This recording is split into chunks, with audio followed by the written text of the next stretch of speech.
Drugs are a tricky thing in scary movies. While it's always funny to see a scared stoner character, far too often the horror genre worsens existing stigma against people struggling with narcotics today. Whether it's blaming a murderer's actions on their toxic habits or making a person's love for drugs reason enough to kill them, horror has perpetuated the harmful rhetorics that hold real people back from getting the assistance they need.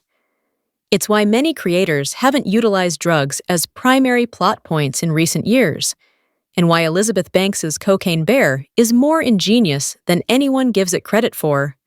Not only for how it jump-started a hilarious trend of low-budget slashers focused on intoxicated animals, but recognizing that by rooting its themes of drug-induced terror within critters, it skirts the harmful messaging that has plagued this topic for so long. Does PETA like it? Probably not. But by revolutionizing low-budget horror, Cocaine Bear has not only begun a new wave of campy movies, but revolutionized the way film interacts with drugs today. In a horror genre that loves putting rabid animals into truly wild situations, it was shocking that a film like Cocaine Bear hadn't reached the mainstream earlier. Focusing on a group of strangers who descend on a forest at the exact time a mama bear ingests an ungodly amount of cocaine, the movie seamlessly blends murder plots, maternal instincts, and some of the most intense gore you'll ever see to make viewers gasp in horror and laugh in disbelief.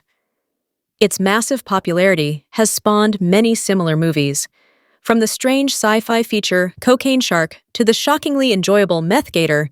The years since CB's premiere have been filled with stories of other apex predators getting way too into a certain kind of drug. While their quality varies wildly, this trend brings the entire genre back to a hilariously fun time of unserious scares it hasn't seen since the 80s.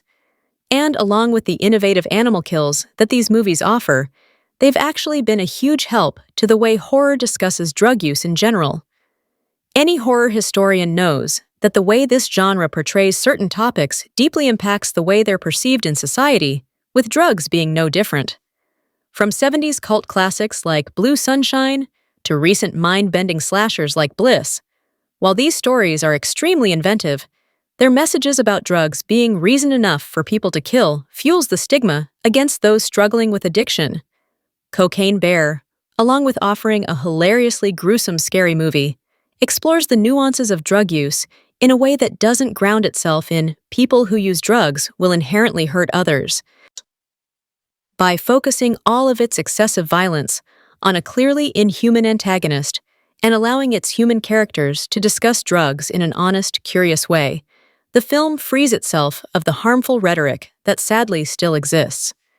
This probably wasn't its main goal, as the hilarity throughout can attest. But whether it wanted to or not, Cocaine Bear not only set off a wave of enjoyable low-budget horror movies, but changed the way horror discusses drugs for the better. While Cocaine Bear certainly had a positive impact on how drugs are discussed, it's arguable whether the wave of films it inspired are beneficial.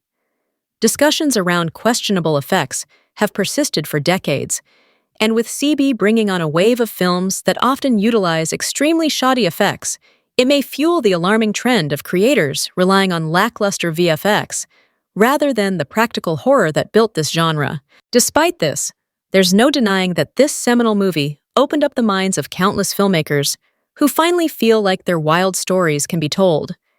And even beyond the movies it helped create, it's Cocaine Bear's impact that makes it such a revolutionary film.